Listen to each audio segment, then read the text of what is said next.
राम राम सा टेक सीधी मारवाड़ी माते आप लोगों का घणो घणो स्वागत सा। आज मैं किसानों के लिए बहुत ही बड़ी खुशखबरी लेकर आया हूँ। जो भारत सरकार ने किसानों के लिए पीएम किसान योजना बनाई थी, उसकी 13वीं किस्त के लिए किसान लंबे समय से इंतजार कर रहे थे, लेकिन भारत के कृषि मंत्री ने अभी अभी घोषणा कर दी है। यह किस्त कब मिलेगी और इसको कैसे चेक करें, यदि ई-केवाईसी नहीं कर रखी तो कैसे करें, और किस्त नहीं मिली तो उसके लिए क्या करें, यह सब मैं बताऊं। इससे पहले आपसे निवेदन है कि मेरे चैनल पर है तो सब्सक्राइब।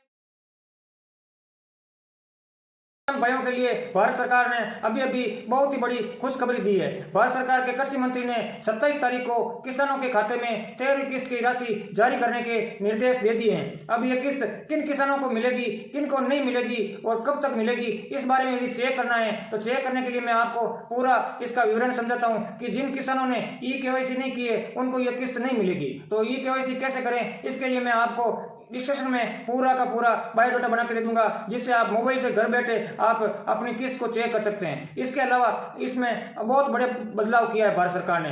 5 तरह की जानकारियां जो उसमें यदि आपका स्टेटस चेक करोगे तो नो हो, तो आगे नो लिखा हुआ है तो आपको ये किस्त नहीं मिलेगी। यदि यस लिखा है तो आपको जरूर ये किस्त मिलेगी। तो कोई काफी किसानों के ये नो लिखा हुआ है, तो इसकी ये नो कैसे नो का यस करें, इसकी पूरी जानकारी मैं आपको सीधी मोबाइल पर गूगल पर जाकर के भाई पीएम किसान योजना में किस प्रकार से कैसे चेंज करें और कैसे ये किस्त पाएं। यदि आपने ऐसा नहीं किया तो आप किस्त से वंचित रह जाओगे, ये मेरी पक्की गारंटी है।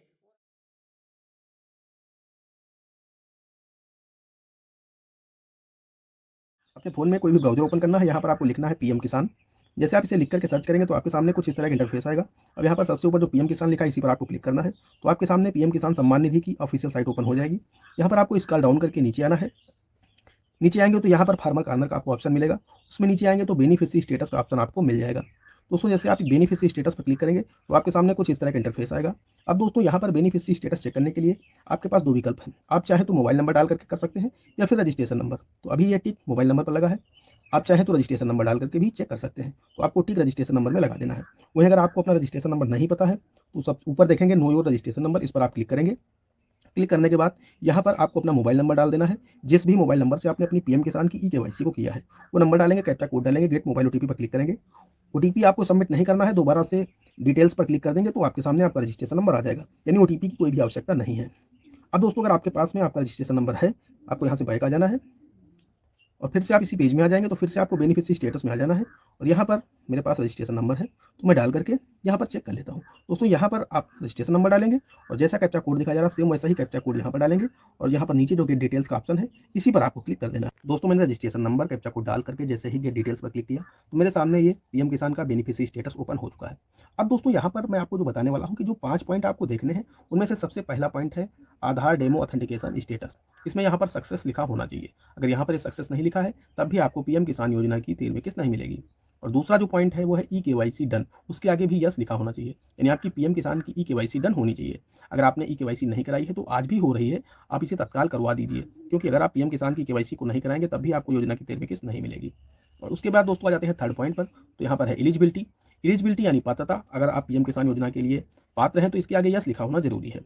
अगर यहाँ पर यस नहीं लिखा है तब भी आपको योजना की 13वीं किस्त नहीं मिलेगी अगर नो लिखा है। तो दोस्तों अगर नो लिखा है यहाँ पर तो आप उसे यस कैसे कराएंगे, उसके लिए आपको जिला कृषि अधिकारी कार्यालय जाना होगा। वहाँ पर आपको अपनी पात्रता सिद्ध करनी होगी कि आप पीएम किसान योजना के लिए पात्र हैं।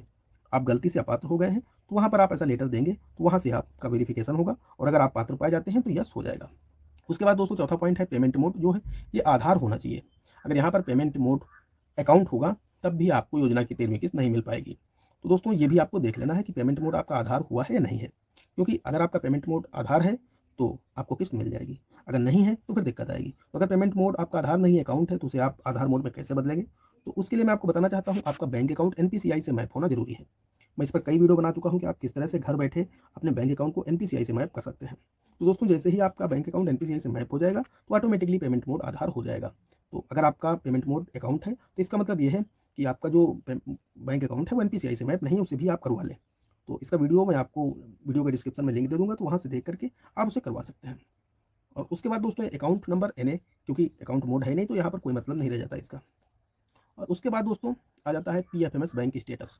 तो दोस्तों यहाँ पर आप देख सकते हैं farmer record has been accepted by PFMS bank, ये भी लिखा होना अनिवार्य है। अगर यहाँ पर रिजेक्टेड लिखा है या फिर रिवैलिडेशन लिखा है या कुछ भी अगर ऐसा कुछ लिखा है तो इसका मतलब यही है कि आपका बैंक अकाउंट एनपीसीआई से मैप नहीं है। तो इसलिए आपका अगर बैंक अकाउंट एनपीसीआई से मैप होगा तो यहाँ पर जो पीएफएमएस बैंक स्टेटस है, यहाँ भी कैपिटल लिखा होगा और जो पेमेंट मोड है वो भी आपका आधार हो जाएगा। यानी अगर आप अपने बैंक अकाउंट को एनपीसीआई से मैप करा लेंगे तो ये दोनों पॉइंट आपके ऑटोमेटिकली सही हो जाएंगे।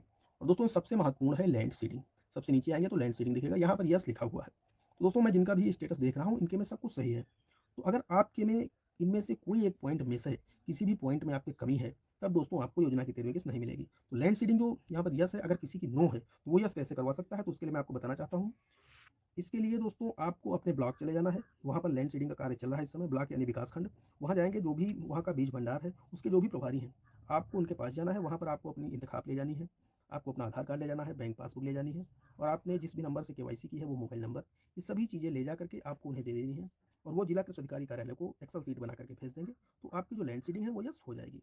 दोस्तों अगर आपकी लैंड सीडिंग नो रहती है तब भी आपको योजना का लाभ नहीं मिलेगा। दोस्तों बस यही 5 पॉइंट थे जो मैं आपको बताने वाला था, सरकार के द्वारा जानकारी दी गई है कि इन पाँचों पॉइंट को आप सभी लोग अपने स्टेटस में ज़रूर चेक कर लें, क्योंकि इनमें से अगर कोई एक ऐसा पॉइंट है जो छूट जाता है या फिर नो लिखा है या फिर रिजेक्टेड है, तब भी आपको योजना की 13वीं किस्त नहीं मिलेगी। दोस्तों आशा करते हैं आप लोग अच्छी तरह से समझ पाए होंगे, ताकि वो कौन से पॉइंट हैं जिनको आपको सही करवाना है।